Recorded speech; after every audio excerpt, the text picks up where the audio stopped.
அஸ்ஸலாமு அலைக்கும் வரஹ்மத்துல்லாஹி வபரகாதுஹு. நபிகள் நாயகம் ஸல்லல்லாஹு அலைஹி வஸல்லம் அன்னவர்கள் நமக்காக கற்றுத்தரக்கூடிய மிகவும் பெறுமதியான 2 திக்ருகளை பார்க்க போகின்றோம். இந்த திக்ருகளை நாங்கள் ஓதிவிட்டால் அல்லாஹ்வின் புறத்திலிருந்து நமக்கான அருள் கிடைக்கும். அல்லாஹ்வினுடைய அருளின் கதவுகள் எமக்காக திறக்கப்படும். அத்தனை மகத்துவமான திக்ரை பார்க்க போகின்றோம். அல்லாஹ்வினுடைய அருளின் கதவுகள் எமக்காக திறக்கப்படுமையானால் நாம் நினைத்த அனைத்து சுகங்களையும் இந்த இம்மையிலும் மறுமையிலும் பெற்றுக்கொள்ள முடியும்.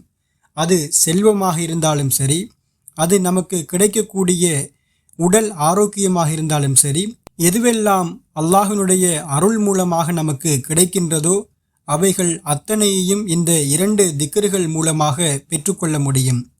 இந்த 2 திக்ருகளில் ஒன்றை நாங்கள் பள்ளிவாசலுக்குள் நுழைகின்ற போதும் மற்ற ஒன்றை பள்ளிவாசலை விட்டு வெளியேறும் போதும் ஓதும்படி நபிகள் நாயகம் ஸல்லல்லாஹு அலைஹி வஸல்லம் அன்னவர்கள் நமக்காக கற்றுத்தந்திருக்கின்றார்கள்.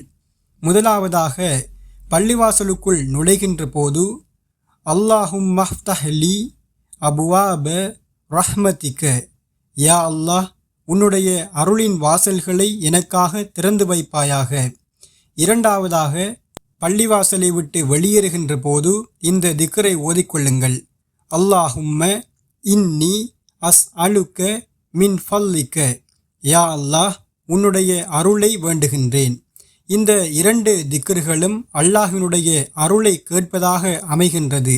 எனவே நாங்கள் பள்ளிவாசலுக்கு நுழைவது அதனுடைய நோக்கம் அல்லாஹ்வை பிரார்த்திப்பதாகும், அல்லாஹ்விடம் உரையாடுவதாகும். எனவே அல்லாஹ்விடம் உரையாடச் செல்கின்ற போது முதலில் அல்லாஹ்விடம் அருள்களை கேட்டுக்கொண்டே நாங்கள் பள்ளிவாசலுக்குள் நுழைவோம். அல்லாஹ்விடம் பிரார்த்தனை செய்வோம், தொழுவோம், அவனிடம் நமக்கு தேவையானவற்றை கேட்டுக்கொள்வோம். அதே போன்று நாங்கள் பள்ளியை விட்டு வெளியேறுகின்ற போது நாங்கள் நம்முடைய தொழில் வாய்ப்புகள், நம்முடைய தேவைகளை நிறைவேற்றுவதற்காக வெளியில் வருகின்றோம். அந்த சந்தர்ப்பத்திலும் அல்லாஹ்விடம் நாங்கள் அவனுடைய அருளை கேட்கின்றோம். எனவே 2 சந்தர்ப்பங்களும் இன்ஷா அல்லாஹ் நமக்கு வெற்றியானதாக அமையும்.